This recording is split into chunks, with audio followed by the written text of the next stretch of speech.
Welcome to Newsmakers. I'm Lisa Oligas. In this edition, we look at many changes coming to Carthage parks thanks to a $5 million grant from the McCune-Brooks Hospital Trust. And we learn about a unique partnership between the Carthage Parks and Recreation Department and local scouts working to earn their Eagle Scout badges.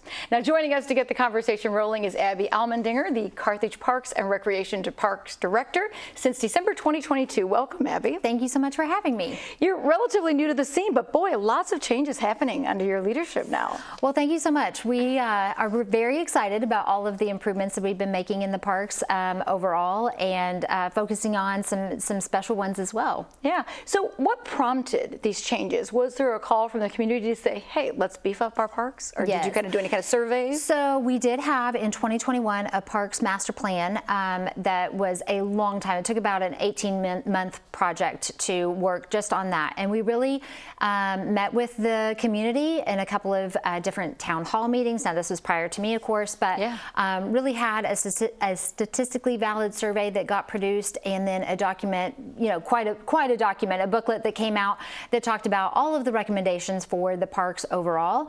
And I think that they had just been a little uncared for over the years, and really some of our playgrounds and other equipment and things were just, it was time for a facelift. Yeah, wearing out even. Yes. So we took that parks master plan that came out in 2021, and that's really been our guideline, and then just trying to figure out what the focus should be and what to prioritize. So you mentioned playgrounds. That's one of the big things. And each park, 5 parks got new playgrounds, but they're not all the same. Correct. They're different. And why do you want to make that happen rather than keeping them similar? Yeah. So, our community is just changing. People are more active and doing different things. We really wanted to include people of all abilities as well. So, at least one of our parks, municipal park playground, is an accessible playground.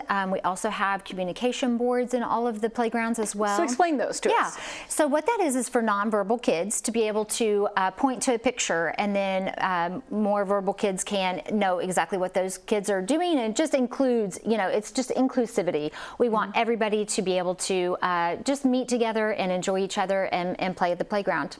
I even noticed that it was kind of like a little merry-go-round that looked like it could be for someone seated. So, are some of those playground pieces of equipment accessible for those maybe in wheelchairs? Yes, we have several specific pieces that were, really created with those abilities in mind. So we really just want to make it a really warm environment for people of all abilities and all capabilities to play together. So tell us about some of the other parks. That was Municipal Park. Yeah. What are some of the other playgrounds like? So Carter Park is on River Street. It's right in front of the tech center there at the school, and on the corner there, Chestnut and River. And it's so wonderful because it has a lot of musical components. So kids have the little, mallet that they can use to make different sounds and bang the gong. And it's a kind of it's a circle there, and so you can have kids of all ages and all abilities going around there and making all types of music, which is fun. There was something musical at Municipal Park too, kind of like metal tubes, yes. which was fun. A smaller element. We really focused on the musical components at Carter, but I don't know if every single playground has all of the musical elements, but Carter has a big one. Right. And then let's talk a little bit about Kellogg Park. Kellogg Lake is super exciting because we have never had a playground there, so that's very exciting. I see kids on that playground all of the time, even in cold temperatures. It's just a very natural environment. We really wanted to speak to the lake and the wildlife and just the, so many trees and the nature of it. So we went with sort of the natural colors as well for a scheme, and not very too woodsy. bright. So we had some video when we were there at Kellogg Lake.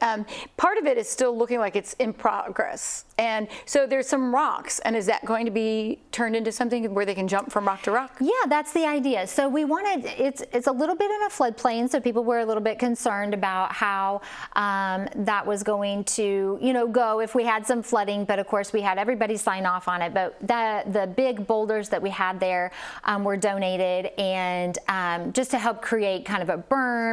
Kids can get on them and climb on them and just be very natural. So if you want people to stay and enjoy a park, you kind of need a bathroom.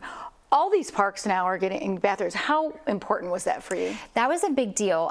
Specifically in Kellogg, we did not have any bathrooms at all. So that was another big component that we were able to add, again, to the generosity of McCune-Brooks Hospital Trust. We just could not have done it without them for actually all of the playgrounds and bathrooms.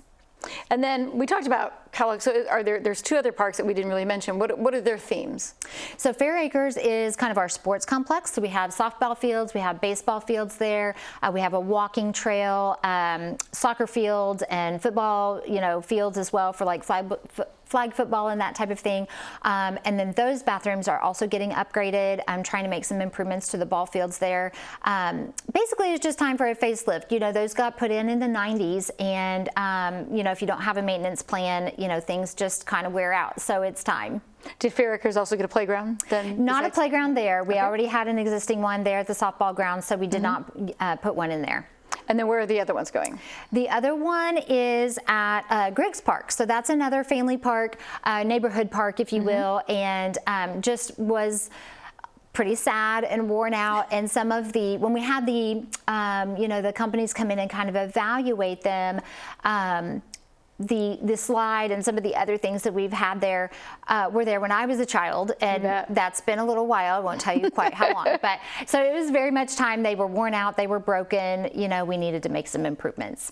So tell us a little bit about the funding in this grant that you got. Yeah, so the McCune-Brooks Hospital Trust, actually the McCune-Brooks Hospital was sold. It was city owned, and it was sold maybe 12, 15 years ago. I don't remember the exact date. And so the sale of the proceeds of that went into a trust. And so they specifically, those funds are to be used for the health and wellness of the Carthage citizens.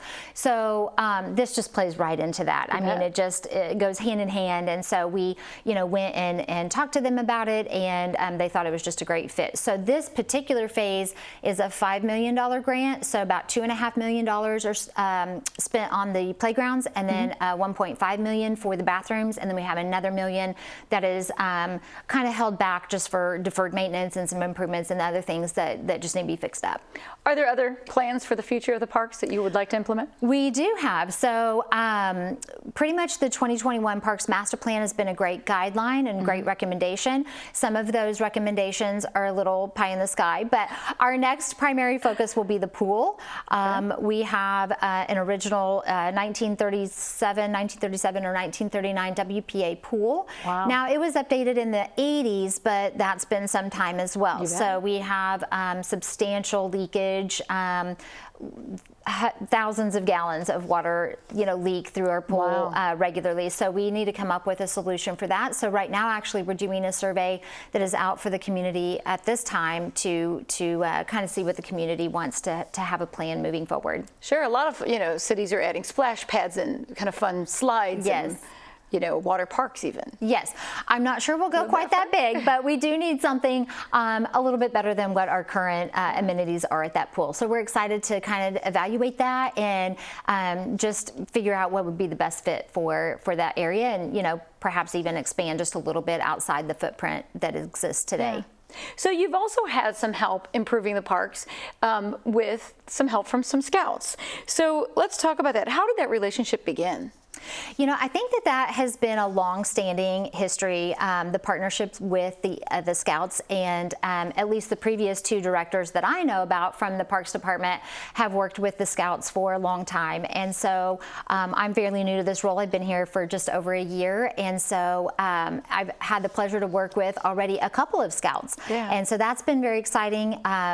We're a little bit understaffed. We never have enough people to do all of the things that need to be done in the parks. So to be able to have the partnership of the Scouts has been such a blessing. All right, well, we're going to talk more in depth about those projects, but we're going to take a break and learn about one of them, which deals with the Canine Park Playground.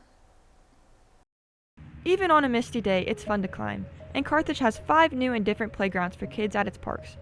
And pet owners won't be left out. At Municipal Park, across from the playground, is a fenced-in area designed to be a dog park, and a local scout is behind the effort to make sure canines can have playground equipment too.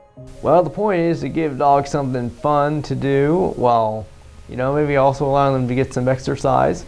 Walker Lasley, a dog lover, designed his Eagle Scout project around equipping the dog park. Your you're pretty free to do what you want on the project. There's not even a set time limit for it. It can be as long as you want it.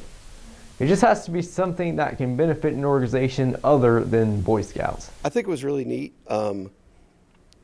There was no money for this, so Walker had to petition for a grant, and he had to do all that ahead of time before he could even plan and execute the project. So he had a lot of behind the scenes work for fundraising, in this case petitioning for a grant, and was able to do all that behind the scenes before he ever could do the work.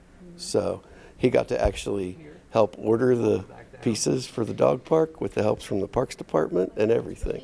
So it was a good experience for him in a lot of ways. Yeah, there were phone calls and texts, and I even had to come here for some meetings. And the planning took like 3 or 4 months before we actually did the project, so. He was in charge on the day the equipment was assembled. It was mainly some basic tools like screwdrivers, wrenches, hammers, that kind of stuff. We did it all in a day. Total people worked on it. If we're counting both kids and adults, I would say maybe 15 or so. The real-life experience gave Walker some first-time lessons. I really like that I got to be a leader and kind of organize and tell everybody what to do. I haven't really had that kind of experience before, so. The requirements are tough for Eagle Scout and require perseverance and effort, as it is the end of a journey. How to plan and coordinate and lead. The phrase that we use for it is out of their reach but within their grasp. So it's something that just puts them out of their comfort zone, skills that they may not have worked on yet, but leadership is the primary thing that they want to do. They can't do all the work, they have to lead the project. Yeah, we always work as a team with these things. If they want to build something, for example, a 14, 15, 16, 17-year-old kid isn't going to own the tools, but they can make phone calls, emails, texts to coordinate the people they know that can help do the project. So their job is really to plan, coordinate, and lead. And it may be something, like I said, we built stuff before. We've painted soccer goals for the park. I mean, we do a lot of different stuff that whatever the kids can come up with, we have to help them get there. Other park projects include these fishing line recycling tubes all around Kellogg Lake. Designed, built, and installed by an Eagle Scout and his crew, they keep line from endangering aquatic life. Once it fills up, then you just have this And the community is using them. area here where you just pull it out. And so then our team of people will come and just collect it. And so it just protects the wildlife a little bit. Another Eagle Scout project was improving the landscaping at Kellogg Lake, removing dead bushes, adding mulch, and planting new. I think it forces them to become task-oriented, goal-oriented, completion, to plan, coordinate, and lead. If you think about it, that's what you get to do the rest of your life. So I think it's a very valuable life skill for them. And it's a stepping stone. Hey, I can do this. What's next? Hey, I can do this. And they just keep building off of it. Walker says the biggest challenge of the Canine Playground Equipment project was the length of the time spent planning. Working to become an Eagle Scout can also take a long time, but for Walker, there was a deeply rooted motivation to make that happen. Well, there were a couple reasons. First of all, my family has a deep history with Eagle Scouts. We have quite a few of them, but no one in my generation has managed to get it yet, so yeah, it's up to me. And also, I wanted to do it for myself, because I never really achieved anything big before.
As Walker said, scouting and the achievement of Eagle Scout runs in his family. We're going to talk about that tradition and its benefits with Walker's mom, joining us, Kate Lasley, and his grandfather, Bill Putnam, who is also an Eagle Scout. Also joining the conversation again, Abby Allmendigger, the Carthage Parks and Recreation Director. Thanks, everybody, for being here. No problem. You're welcome. So, Abby, first off, tell me, how involved with the Parks Department are the Scouts when they do a project? Like, do they have to attend Parks meetings? So that's a great question, and we like to involve them as much as possible. Some like to be involved a little bit more than others. Some are, smaller projects, and so it just takes a short meeting to kind of come up with the plan. In this particular case, I had the pleasure of meeting with Walker. He came to me to have a meeting and just kind of pitch an idea. We talked it through and came up with this dog park plan. And then the exciting part to me was that he got to be a part of a smaller committee specifically for the dog park. So that was a lot of fun. So, Kate, tell us, how challenging can that be for a youngster to have to meet with adults and even talk money with adults? Yeah, well, it was actually, I was really happy with it all because a lot of Walker struggles with some social skills. So this was a really good 6-month commitment that he had to go to meetings. He had to keep up with Abby on emails, and he doesn't drive. So he'd be like, Mom, we got to go here. And so just kind of the life skills that he learned in dealing with adults and dealing with other people and communicating have been just really great lessons that I think he'll take with him. Abby, we talked in the story about Walker did have to help apply for a grant. Was this a separate then grant for the funding for the equipment? Yes. So this was a new idea about the agility equipment that Walker and I, talked about together. I had allocated funds from our use tax, in this budget year. So I had a certain amount of money that I knew that it would take to create the dog park, but the agility equipment was new. So we kind of talked about the option of doing some grants. We worked together. I had filled out grants before. Walker had not, but it was a great partnership, and I would, call him up and ask questions, and he'd help me come up with those answers for the grant. Excellent. So, Grandpa, becoming an Eagle Scout, it isn't easy, but it is a tradition in your family. So tell us how you feel about Walker doing this project. Well, I'm really excited about it. I have 3 brothers, 3 of 4. 3 of us were Eagle Scouts. My other brother, one of my brothers, had a physical handicap, and at that time the rules wouldn't let him become Eagle. But in about 12 males that are down from that generation, 8 of us have been Eagle Scout, and so that's really important. As an employer, former employer, we always looked for boys that had Eagle Scout award on their resume. There's such a good experience level for those kids. They have to learn leadership skills, creativity, organizational skills, working with others, communication skills, persistence, and all of those are traits that an employer is looking for today. And so that tradition has gone on to him in the family tree is very satisfying to me. Does it make you pretty proud? Absolutely. So you talked about, as an employer, you looked for it. Do you feel like it was helpful in your lifetime and in your children's lifetime to have that badge and people I recognizing certainly it? do, and I remember it was a little bit when my son was working on his Eagle Scout, and he was about to turn 16, and girls were appearing on the horizon. We had to give him a little encouragement to finish up. He was very, very close. And so basically I said, John, I don't think you ought to get your driver's license until you finish this up. And in the years since, he has thanked me repeatedly for that, because it really does, it just gives you an advantage in life. And when I think back over my life and the things that have influenced me, scouting is really where the foundation of it all began. I know Abby has a brother that's an Eagle, and it really helps you organize your life, and it gives you foundation skills that you will use for the rest of your life. Why are the projects so important? Well, a project is important because of the things I mentioned earlier. It forces you over a period of time to engage in skills and to develop skills that are going to be important all through your life. And so those things that I mentioned earlier are certainly things that you're going to use all your life. And in Walker's case, you know, learning to work with others, especially starting out, putting the plan together with Abby, and then being involved in all the procedures, that organizing the people to put the equipment together, interacting with people on the committees, all of those skills are going to be extremely helpful to him in the rest of his life.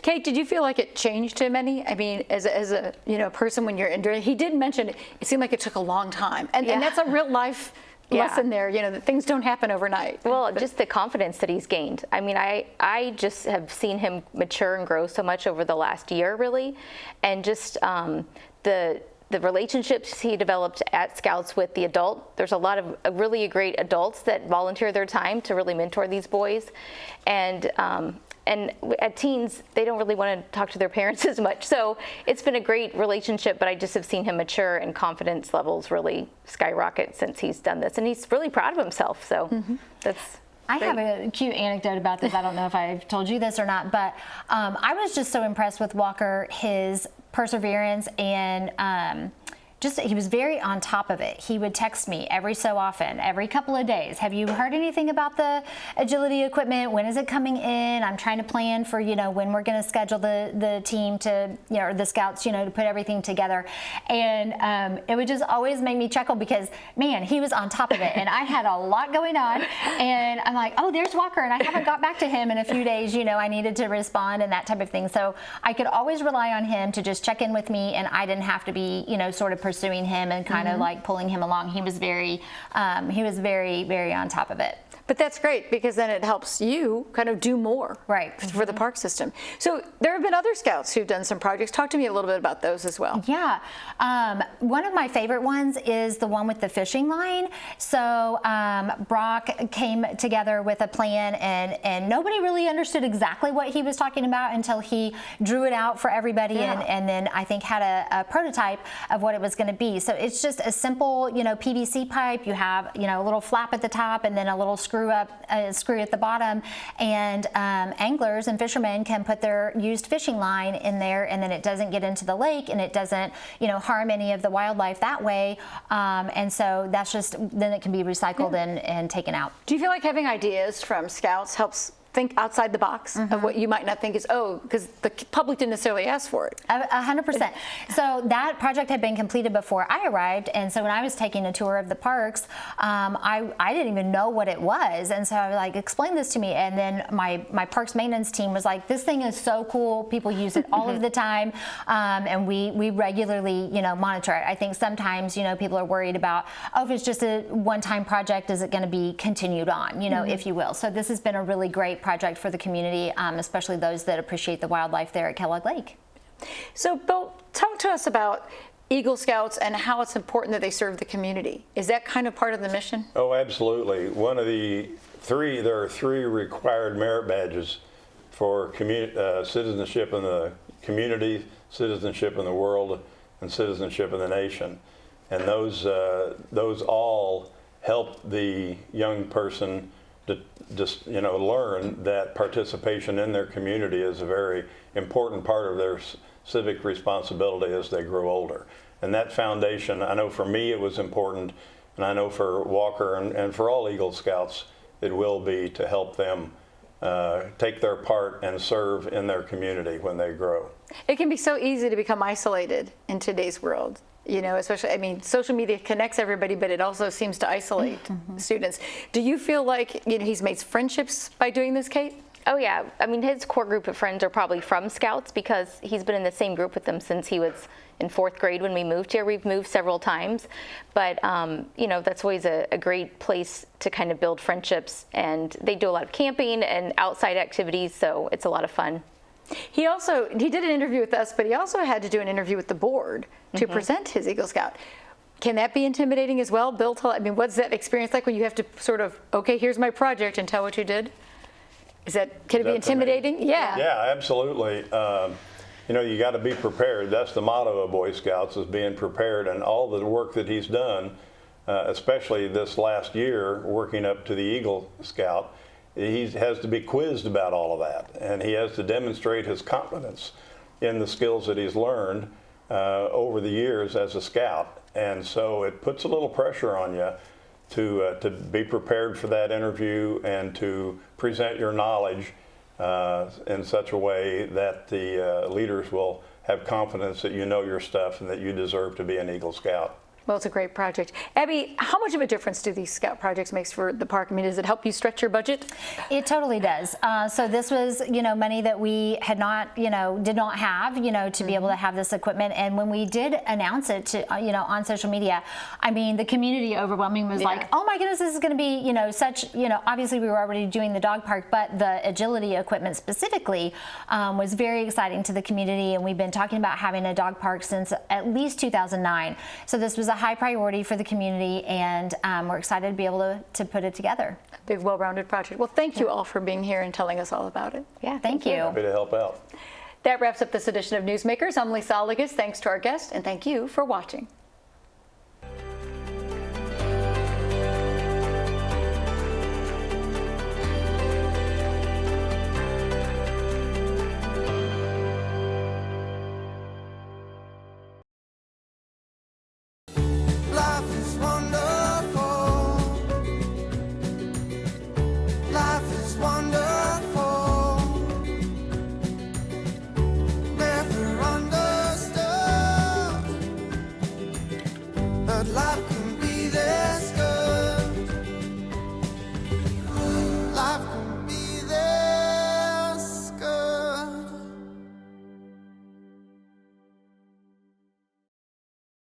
Oh, hello there. My name is Dax, and I'm a Cub Scout. I'm here to talk to you today about becoming a Cub Scout, like me. Cub Scouts get badges for doing fun activities. We make friends. Scouts go camping, climbing, fishing, and swimming together. We have fun. We play sports, go to parades. Scouts also help people and become the best versions of themselves. Visit beascout.org to find a pack near you. Being a Lion comes with a reputation for excellence. Whether it's in the classroom, on the court, or in the community, Lions are leading the way. With innovative and immersive academic programs, new scholarship opportunities, and a campus committed to the future, now is the perfect time to find your purpose. Find your pride at Missouri Southern State University. Hello from the studios of KGCS TV. I'm Lydia Carlson, a communications major here at Missouri Southern. We're making lots of changes to modernize the TV station and bring you better quality video and content. But we need your help. We want to find out how you watch KGCS and what you like to watch. So we'd like you to take a quick questionnaire. It's as simple as holding your phone over the QR code on your screen. That code takes you to a link where you will see a short survey. If QR codes aren't for you, find a link to the survey on our Facebook page. Thanks for watching KGCS TV.